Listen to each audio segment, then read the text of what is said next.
What's going on, motorsports fans? This is Jared here with the Bearded Garagistas. Always with me is my brother Brett. How you doing? And today we're going to talk some Formula One and some current events and things like that. And Which, although we absolutely love to always talk Formula One and racing in general, this was a little impromptu session. definitely a little impromptu, but there are some crazy topics that are going on. We have some crazy predictions before the weekends. We're recording this on Thursday, July 30th, just in case. We're going to hear from our sponsors right now. King Buddha CBD, high performance hemp, providing high quality THC-free products.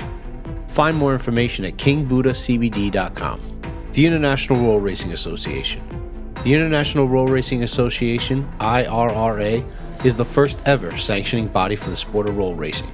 Become a professional race driver at raceirra.com.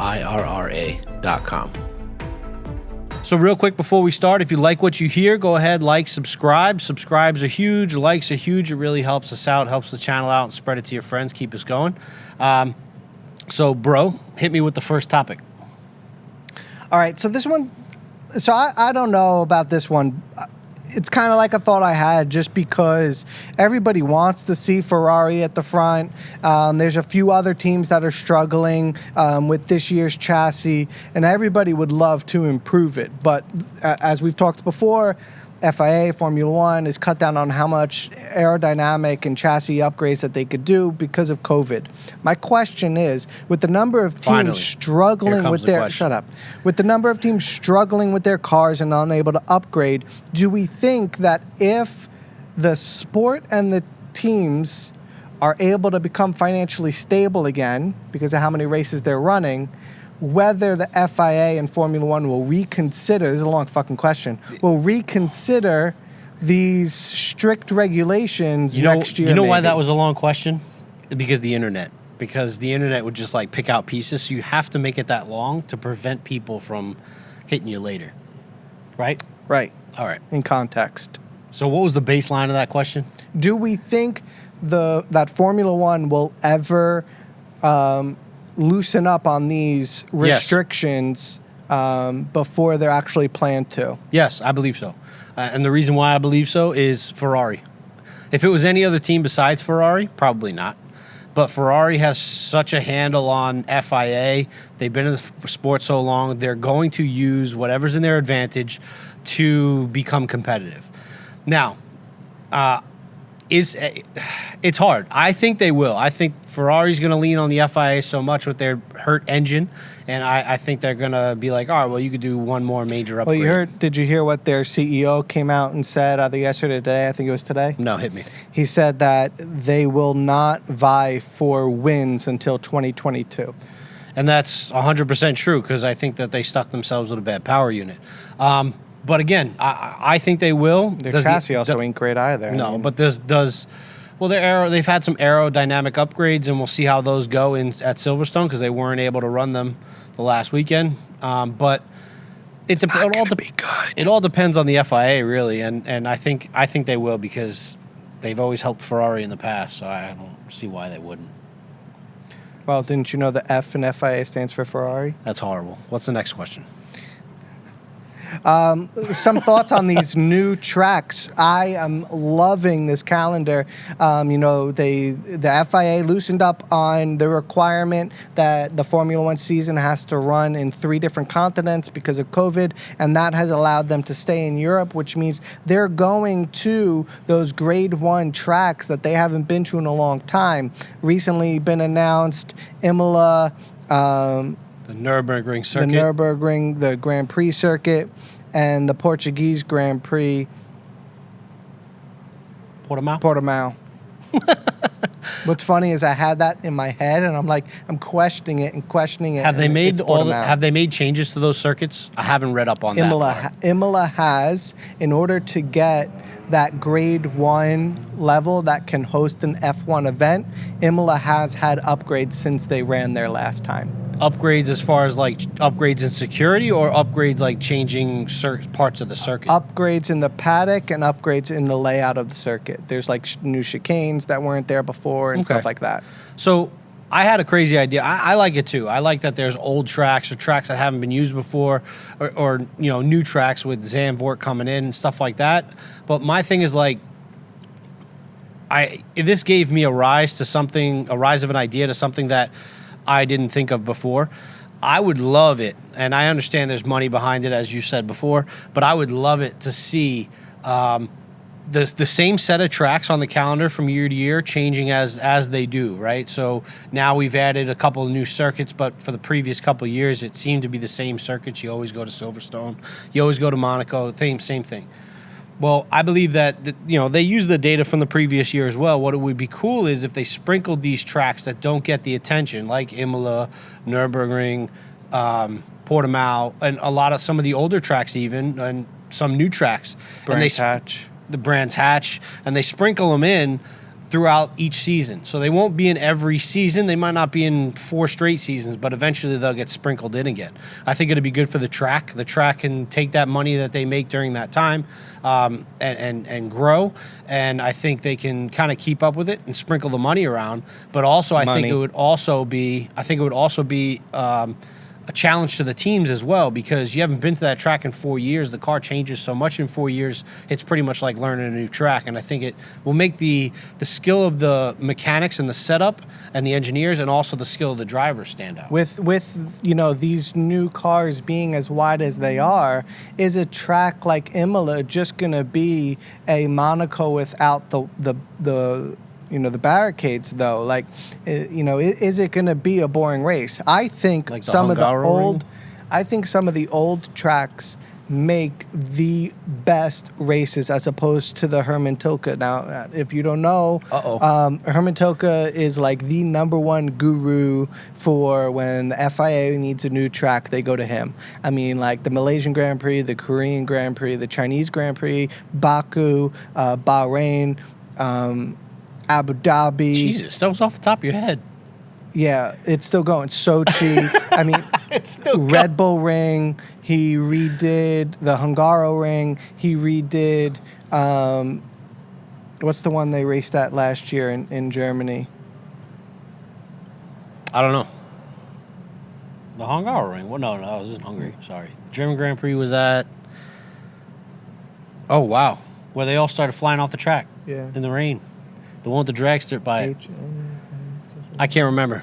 Let's go. Anyway. It's like a chest. It's like a chest up here. You just open it up. It's like Pandora's box. So those are all Herman Tilke tracks. So one is this going to be the first season in forever that has the least amount of Herman Tilke tracks? That's possible, and it's interesting. Now, Herman Tilke has some great tracks. Everybody loves Malaysia, but Malaysia didn't have the money to keep it going, so now it's basically a car park. And then you got these old tracks like Spa, Monza, Monaco to an extent that put on these amazing races. I can't believe they only have one designer. I love those classic races. How do they have one designer for all those tracks? You don't want any variety or any other thought? Coda is Herman Tilke too. Oh my God! Get some fresh thought in there, guys. What else we got? Are we liking though the old tracks? Oh yeah. Oh yeah. Okay. Perez comes down with COVID. At first, there was some confusion on the test, but the second one, was positive. Team says he's doing okay. The question here then is, and like my brother said earlier, this is Thursday, July 30th, so don't shoot us in the comments. Who's going to replace him? You have your opinion on this. Hulkenberg. It's Hulkenberg. So, and podium. I think if it was any other, it would be amazing. I'd be totally for it. I do know that Mercedes has reserve drivers, backup drivers, Stoffel Van Dorn, and then just below that is Esteban Gutierrez. And they have in the contract of the engine supply that any Mercedes-powered team can use their reserve drivers. So do we think... Well, Hulkenberg has had a long-time friendship with Racing Point. He has, but Stoffel Van Dorn has been in an F1 simulator this entire season. Would you think you would take Stoffel Van Dorn over Nico Hulkenberg? It depends on what Mercedes is giving me. Because you're going to have to pay. That's true, You're going to have but- to pay Hulkenberg. You're not going to have to pay Stoffel Van Dorn necessarily. I mean, there will be a little bit, but you're going to have to pay Bro, Hulkenberg Daddy more than Fat you Stacks pay. Lance Stroll? I'm just saying, the team's going to want to save here and there. It's still COVID, right? One race. I think he'll be back. He'll be back. You know, you got people coming back from broken arms. Could COVID be doesn't Esteban, last that if long. they do Esteban Gutierrez, who's also a Mercedes driver, then you're keeping the seat within a Mexican driver, right? I don't think for him. I don't think COVID is going to last They that don't long. have to and I change the think- flag. No, come on now. I don't think COVID's going to last that long for him, and it's just gonna. And he'll be back the following week. You know who I want in the seat? Who? Rossi. Really? Alexander Rossi. Oh, yeah, he put did. a tweet out there. You know, cough, cough. Racing Point. You know, hit me up. He So, knows the Silverstone circuit very well. Yeah, that's exactly what he I said. would love to see Rossi in there. I think it would be good. You know, there used to be Formula One drivers that came over and raced IndyCar all the time, and they used to go back and forth. I would love to see an IndyCar racer jump over and race a Formula One race. Give Rossi that shot at F1 he deserves. It would be really cool. It would be really cool to see. What else? You His got? driving style there would be great. It would be a very offensive driving style, we'll say. So something that keeps bothering me and because the answers are not changing and they're not going to change, whatever your viewpoints on this matter are. Reporters in the F1 press conferences just keep and the same reporters keep asking the same damn questions over and over again to those drivers that don't take a knee. And then the drivers that do take a knee, they say, oh, well, wouldn't it be great to have all 20? Every single time. And it is so annoying. The answers are not going to change. Respect it. They're asking you to respect their decisions. Freaking respect it and stop asking the damn question. Yeah. It's just, I want to watch racing for racing, not politics. If I want to watch politics, For a lot of people, I can understand that. For a lot of people, you know, sports and things like that is their escape from reality. So I get it.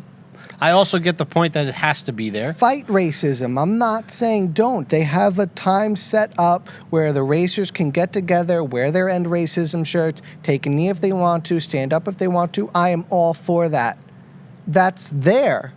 That's not the discussion. They're doing it rightfully. They fucked it up last time, but they're doing it right now and hopefully moving forward. Stop asking the damn questions about taking the knee. All right. What's next? You want us to talk about Formula E? I do want to talk about Formula E because I got a bone to pick with Formula E. Why can't I watch it? You can about a week and a half after the race. By that time, I don't care anymore. I could just look at this. I could look at the points and see who won. I don't need to see what happened in the race. Very true. This and isn't like they can change their cars all the time. They recharge the battery. They go again. Not like the Aero is going to change. It's the same style car. So it's ridiculous. So I got 2 points on that. First is, hey, if you're a VPN company and you want to sponsor our show, we can tell you how to watch Formula E, even from the United States. There's so many VPN freaking Still not funny, sponsorships though. out there. Okay. But on a regular schedule, it's a pain in the ass. We're waiting a week and a half to freaking watch the race. That's why we don't or report 4 it to you days. guys too much. I'll wait This to the end. year- I'm going to wait to the end of the season and I'll just watch Hold the on, whole but season. this year, though, the way that they're finishing this year, have you heard this? No. Six races. 6 races in 9 days. How are we in the United States going to watch that? We're not. Good job. I am. I got a VPN. You suck. But it's not it's the fact that you're cutting out a lot of the population who, yes, okay, not everybody in the United States watches motorsports, but there are some of us who love to watch motorsports. And who wouldn't want to watch 6 races in 9 days? In any sport, that's going to be chaotic. You know, you're going to have fatigue, teams running all over the place, mechanics. It's going to be a big deal. And the fact that you're not going to be able to see it for a week and a half after all these races go on, I might just wait till the end of the season and then just watch it all the way straight through. But in that sense, like, I don't understand where they're takes the excitement out of it. it really does, because I know what's going to happen. I know who's going to win. So on that note, I'm not, Formula E has been letting me down. Yes, the on-track battles are great. The helmet cam is awesome. It is. There's It's a lot really of cool cool. things about it. It's kind of like a video game to me almost, with the power-ups and the fan boosts and all that stuff. but it's really cool to I watch. love the power ups. I'm not the attack zones. I'm not a big fan of the fan boost. I wish it would have made it like when one driver hits a power up, it makes like a bloop bloop bloop, like Mario Brothers. Yeah, the halo lights up. But yeah, I hear what you're saying. That would be pretty cool. If Formula E wants to take that idea, you're more than welcome. But won't yeah, charge you. I think that they should open it up and find a way to get it to everybody in the United States, whether it goes live on their YouTube. I'm okay with that. If you can't find a NBC thing, you're still getting the YouTube stream, so they're probably making some kind of revenue off that. But other than that, is that all we got? I think that's all we got. Well, if you're wondering how they're doing 6 races in 9 days, what they're doing is one of the most frequent tracks on the calendar each year is an airport in Berlin. So what they're going to do is they're going to run that track then for, I think, 2 times. Then they're going to run it backwards 2 times, and then they're going to come up with a whole new layout within the Berlin airport, but a new layout of the circuit, and run that twice. So looking forward to that. That's going to be crazy. I believe this is true. I believe the 2 Grand Prix at Silverstone for F1, the F1, the British Grand Prix, and then that F1 70th year, whatever. I believe they're having different tire compounds from Pirelli, which I'm excited to see. They are. They're using different. They're using different tire compounds. So they should have. It's done actually that a at the complete Red Bull rebuild of the tire. It's a complete rebuild. It's not just like you could soft to soft. It's a 100% complete different tire that they're using for that race. I think they're shifting it by 1. Yeah, it's going to be pretty cool. Other than that, that's all we got. Remember, like, subscribe, please keep us going. We hope you like it. We try our best to give you guys, great content, funny content, great guests, and we want to keep bringing that to you. And we will talk to you guys soon. Peace.